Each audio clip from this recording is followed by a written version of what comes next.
Sallallahu ala Muhammad sallallahu alaihi wasallam. Ini pernah terjadi pula kepada kita ketika mendengar seorang ulama yang bernama Abdullah Al-Qasimi. Ya. Bagaimana dia seorang ulama besar, diakui keilmuannya. Bahkan beliau termasuk front terdepan seorang ulama.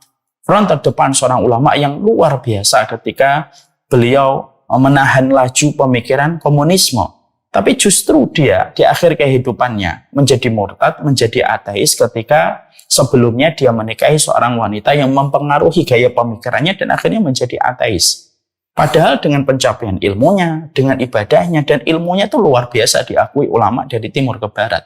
Dan ternyata ketika dibedah para ulama selalu mengatakan tidaklah satu ahli ibadah, orang yang berilmu, tapi akhirnya dia menjadi murtad setelah pencapaian seluruh dari ibadahnya, lalu akhirnya mati dalam kondisi murtad, kecuali mereka adalah terkena penyakit ujub dari godaan setan yang akhirnya menjadikan mereka murtad.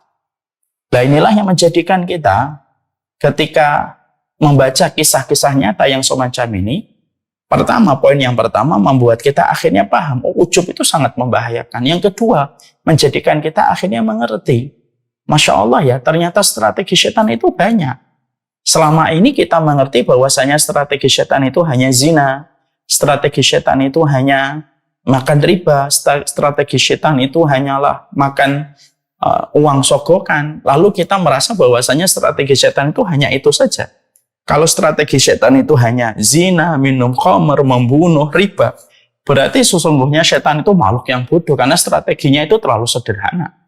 Tapi kita akhirnya paham, akhirnya mengerti dari pembahasan-pembahasan para ulama, kita akhirnya memahami strategi setan itu tidak sesederhana itu. Mereka terus mengadakan riset, mereka terus mengadakan penelitian-penelitian panjang untuk mensukseskan seluruh program besar mereka dengan satu tujuan. Bahwasanya program besarnya iblis itu satu, mencerai-beraikan manusia dari jalan kebenaran, lalu menjadi bahan bakar dari api neraka bersama dengan mereka kelak pada waktu hari kiamat ketika digelar oleh Allah. Dan inilah yang menjadikan kita harus paham. Masya Allah ya, ternyata keilmuan kita dituntut bukan hanya kita paham apa itu fikih sholat. Keilmuan kita bukan hanya dituntut apa itu fikih kita melaksanakan haji dan umrah. Tapi sesungguhnya keilmuan kita dituntut kita harus paham strateginya setan.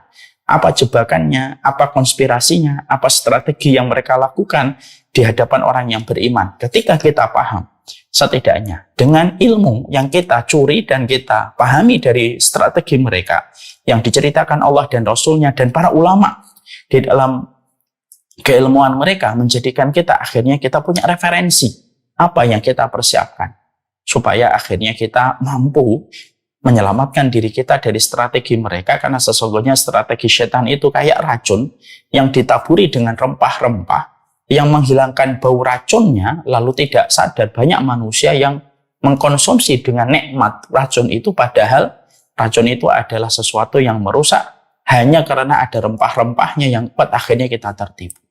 Dan inilah yang menjadikan kita pada kesempatan ini kita lanjutkan kembali bagaimana sebuah buku yang akan menjadi pembahasan kita, menang melawan setan. Inilah yang menjadi pembahasan kita.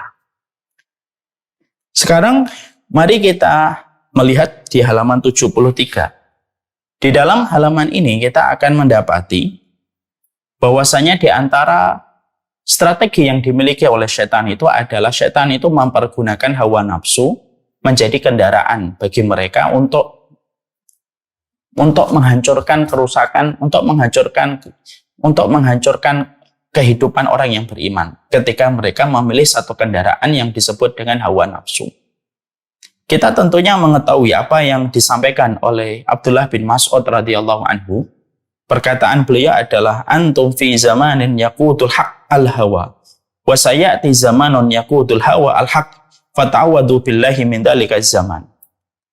Maka sesungguhnya kalian itu, kata Abdullah bin Mas'ud, kalian itu hidup berada pada satu zaman ketika kebenaran itu memimpin hawa nafsu. Jadi zaman para sahabat Nabi, para tabi'in, para tabi'ut tabi'in, 3 generasi emas pada awal Islam, Itu dikatakan oleh Abdullah bin Mas'ud, itu merupakan zaman ketika kebenaran itu memimpin hawa nafsu. Jadi hawa nafsu menjadi makmum, kebenaran itu menjadi imam. Lalu hawa nafsu ditandukkan, lalu hawa nafsu itu ditaklukkan, ditundukkan untuk mengikuti kebenaran. Itu kata Abdullah bin Mas'ud. Lalu kata Abdullah bin Mas'ud selanjutnya adalah wasayati zamanun yakutul hawa al-haqqa. Maka akan datang satu waktu bahwasanya hawa nafsu itu mengalahkan kebenaran.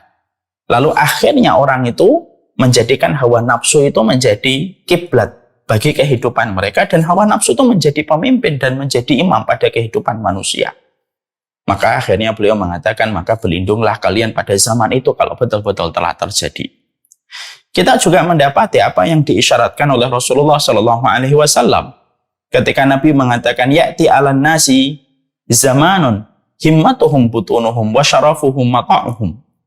Rasulullah SAW pun sudah memprediksi tentang satu kondisi waktu dan kondisi zaman, dimensi waktu, di mana pada waktu itu, kata Rasulullah, kita akan mendapati himmatuhum butunuhum.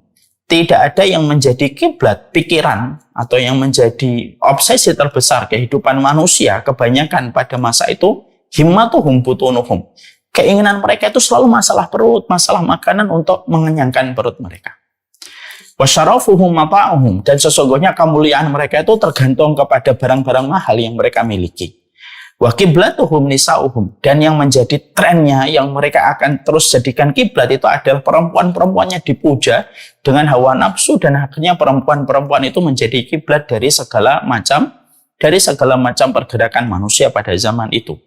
Wadinuhum darahihuhum wadanaliruhum, dan sesungguhnya dinnya, agama mereka itu pada saat itu adalah dirham dan dinar mereka, dan itulah seburuk-buruk manusia di sisi Allah Subhanahu wa taala. Inilah yang menjadikan kita paham. Hadis yang pertama, hadis yang tadi kita baru sebutkan itu hadis sahih dari Rasulullah SAW.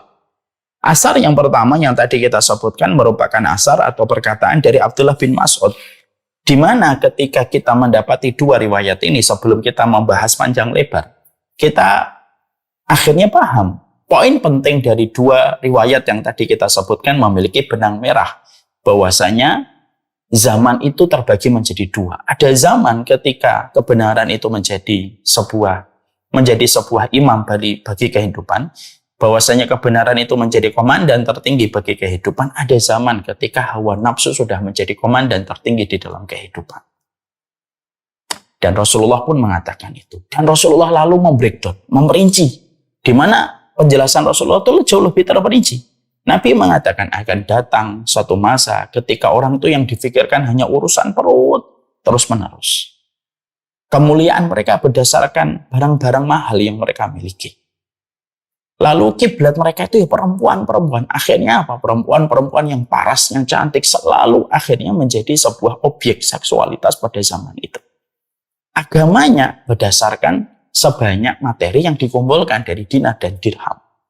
Dan Rasulullah menutup dengan sebuah kalimat yang memberi kita perenungan. Itulah seburuk-buruk manusia kalau mereka memiliki sifat semacam itu. Maka disitulah akhirnya kita paham bahwasanya hawa nafsu ini merupakan salah satu di antara perkara yang akhirnya menjadi kendaraan bagi setan. Karena setan itu selalu harus memiliki kendaraan ketika merusak kehidupan manusia. Dia menggunakan kendaraan amarah, dia menggunakan kendaraan kebodohan, dia menggunakan kendaraan prasangka yang ada pada hati kita, dia menggunakan kendaraan berburuk sangka di dalam pikiran kita, itu semuanya dijadikan kendaraan. Karena setan itu tidak bisa tanpa kendaraan. Setan itu ketika menggoda manusia itu selalu ada kendaraan yang dipakai olehnya. Ya, karena dia bersifat menipu. Dia itu bersifat menipu. Maka di antara kendaraan yang dipakai oleh iblis ketika menjerat kehidupan orang yang beriman, maka sesungguhnya setan itu menggunakan sebuah kendaraan yang bernama hawa nafsu. Lalu hawa nafsu ini kendaraan ini masuk pada kehidupan hati dan manusia. Lalu akhirnya hawa nafsu itu merusak kehidupan kebaikan manusia, merusak ketakwaan seorang hamba menuju kepada Allah. Ketika hawa nafsu ini masuk ke dalam tubuh manusia dan menimbulkan berbagai macam kerusakan yang luar biasa pada kehidupan hamba yang beriman. Oh